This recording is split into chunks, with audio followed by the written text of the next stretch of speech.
ኧረ ጉድ ያስብላል። የሚገርማችሁ ፍቅርና አብርሽ ትናንት ሩታን መኪና ውስጥ በመኪና ቀድሟት ሩታ በይዘው በእግሯ ነው የመጣች። ቅርብ ቦታ ነው፣ የዛን ያህል ርቀት አይደለም፣ ግን ወክ እያደረገች በእግሯ ነው እንትን ያለችው ማለት ነው። ከዛ እነሱ በመኪና ሄደው የአብርሽ የሚፈልጋቸውን ነገሮች እንዳለ በሙሉ ይዘው ወጥተው አብርሽ ከፍቅር ቤት ገብቷል በአሁኑ ሰዓት ማለት ነው።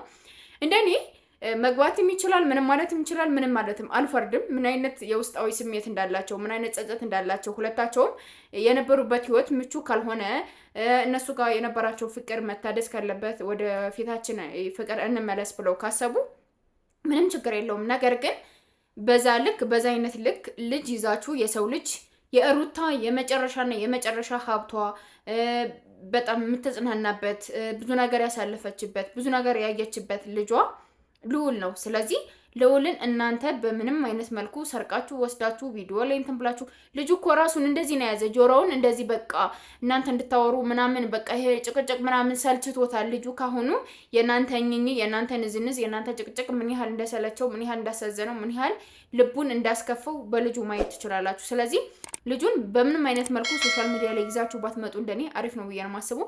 እንደገና ደግሞ ከተለያያችሁ አብርሽ መጥራት አያስፈልግህም። ባደውልላት ኖሮ ያለችበትን ቦታ አትነግርህም ነበር ሩታ ማለት ነው። ያለችበትን ቦታ ሩታ አንተ ያለህበትን ቦታ አታውቅም ነው። ደውለህላት ነው እንጂ ለማናደድ ነው ምን ለማድረግ ነው ምናምን አዱን አላውቅም። ፍቅር ደግሞ በስነ ስርዓት በቃ ህይወታችሁ መኖር ከፈለግሽ መብትሽ ነው። 100% ማንም አይናገርሽም።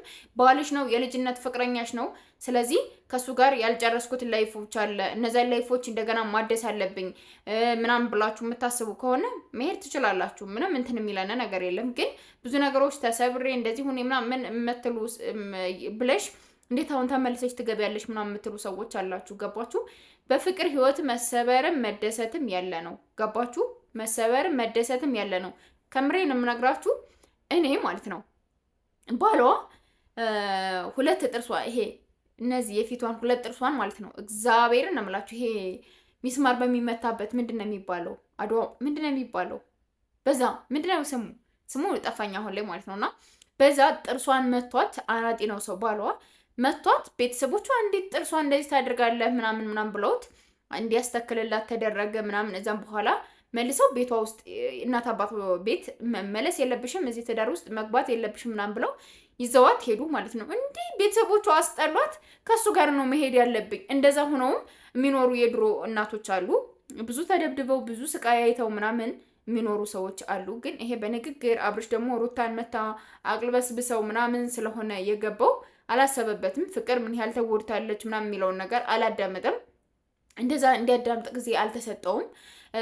ሩታን ማለት ነው ፍቅሩን እንዲቀበላት አክሴፕት እንዲያደርጋት ምናምን ነበር ብዙ ሰው ጥያቄ ላይ ሲያበዛበት የነበረ፣ ቤተሰብ ጫና ሲያደርግበት የነበረ ምናምንና እንደዛ ውስጥ ነው የገበተ። ስለዚህ ሁለታቸውም ልጅ ናቸው፣ ክፉ ነገር ሊነጋገሩ ይችላሉ ምናምን በቃ ሆነ። ፍቅርም የራሷን ያዘች፣ አብርሽም የራሱን ያዘ ማለት ነው። እና አሁን ላይ ያን ነገር መመለስ ከፈለጉ ያን ነገር ማደስ ከፈለጉ ፍቅራችን መቀጠል እንፈልጋለን፣ ወደ ፍቅራችን መመለስ እንፈልጋለን ብለው ካሰቡ መብታቸው ነው። እናንተ ልትናገሯቸው፣ እናንተ የሆነ ነገር ልታደርጓቸው፣ እናንተ ረፉ ሩታ ጋር ተመለስ ምናምን ስላላችሁት ምንም የሚመጣ ነገር የለም። ስለዚህ ጥንቃቄ ብታደርጉ እንደኔ አሪፍ ነው ብዬ ነው የማስበው ማለት ነውና የምትናገሩትን ነገር አንዳንዴ ቤተሰብ ማወቅ አለባችሁ። ፍቅርን አትንኳት። ፍቅርን ማንም እንዲነካት ፍቃድ መስጠት የለብንም። ማናችሁም መታችሁ እንደዚህ ነሽ እንደዚህ አድርገሽ እንደዚህ እንትን ብለሽ ምናምን ብላችሁ እንዳትናገሯት። መብቷ ነው። ማድረግ ያለባትን ነገር ታደርጋለች። ባሏ ነው። ምንም አንከለክልም።